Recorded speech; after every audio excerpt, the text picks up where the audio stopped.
Melakim Bête, 2 Kings chapter 9. And Elisha the prophet called one of the sons of the prophets and said to him, Gird your loins and take this flask of oil in your hand and go to Ramoth Gilead. And you shall go there and look there for Jehu, son of Jehoshaphat, son of Nimshi, and go in and make him rise up from among his brothers and take him to an inner room. And take the flask of oil and pour it on his head and say, Thus said Yah, I have anointed you sovereign over Israel. Then you shall open the door and flee and do not wait. So the young man the prophet, went to Ramoth Gilead and came in and saw the commanders of the army sitting. And he said, I have a message for you, O commander. And Jehu said, For which one of us? And he said, For you, commander. And he rose up and went into the house, and he poured the oil on his head and said to him, Thus said Yah, Elohim of Israel, I have anointed you sovereign over the people of Yah, over Israel. And you shall strike the house of Ahab your master, and I shall avenge the blood of my servants, the prophets, and the blood of all the servants of Yah at the hand of Jezebel. And all the house of Ahab shall perish, and I shall cut off from Ahab all the males in Israel, both those shut up and those left at large. And I shall give up the house of Ahab like the house of Jeroboam, son of Nebat, and like the house of Baasha, son of Ahiah. And the dogs are going to eat Jezebel in the portion of Israel, with none to bury her. Then he opened the door and fled. And Jehu came out to the servants of his master, and one said to him, Is there peace? Why did this madman come to you? And he said to them, You know the man and his talk. And they said, A lie. Reveal it to us now. So he said, Thus and thus he spoke to me, saying, Thus said Yah, I have anointed you sovereign over Israel. And they hurried, and each one took his garment and put it under him on the top of the steps. And they blew with the shofar, saying, Jehu reigns. Thus Jehu, son of Jehoshaphat, son of Nimshi, conspired against Joram. Now Joram had been guarding Ramoth Gilead, he and all Israel, against Hazael, sovereign of Aram. But sovereign Jehoram had returned to Israel to recover from the wounds with which the Arameans had stricken him when he fought with Hazael, sovereign of Aram. Jehu now said, If this is your desire, let no one leave or escape from the city to go, and make it known in Israel. And Jehu rode in a chariot and went to Israel, for Joram was laid up there. And Ahijah, sovereign of Yehudah, had come down to see Joram.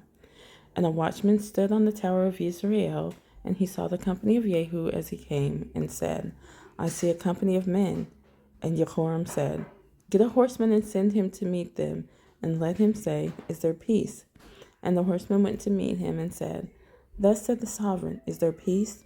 And Jehu said, What have you to do with peace? Turn around and follow me. And the watchman spoke, saying, The messenger went to them, but is not coming back. Then he sent out a second horseman who came to them, and said, Thus said the sovereign, Is there peace? And Jehu answered, What have you to do with peace? Turn around and follow me.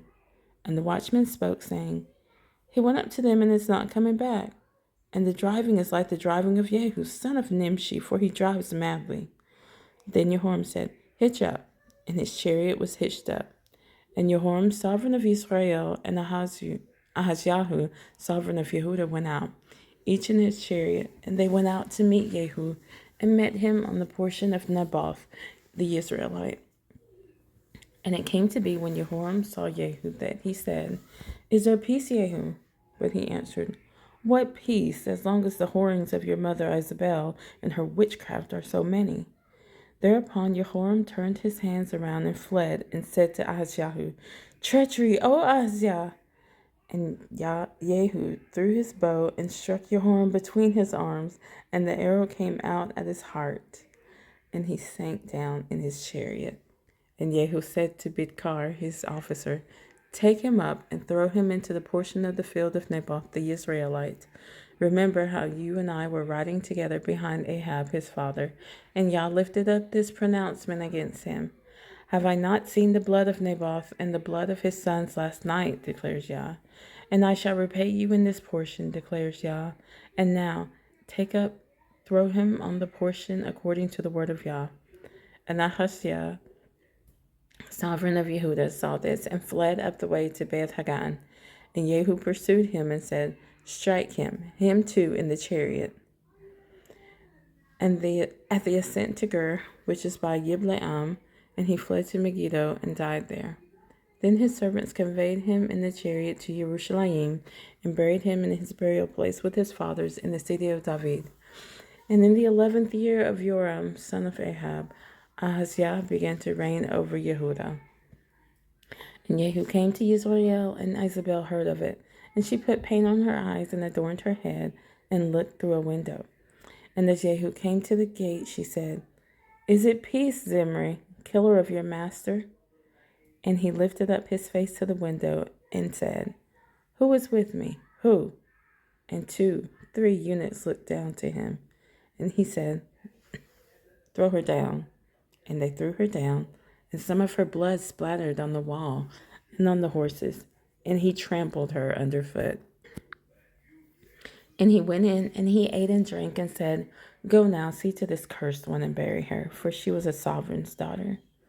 So they went to bury her, but all they found of her was the skull and the feet and the palms of the hands.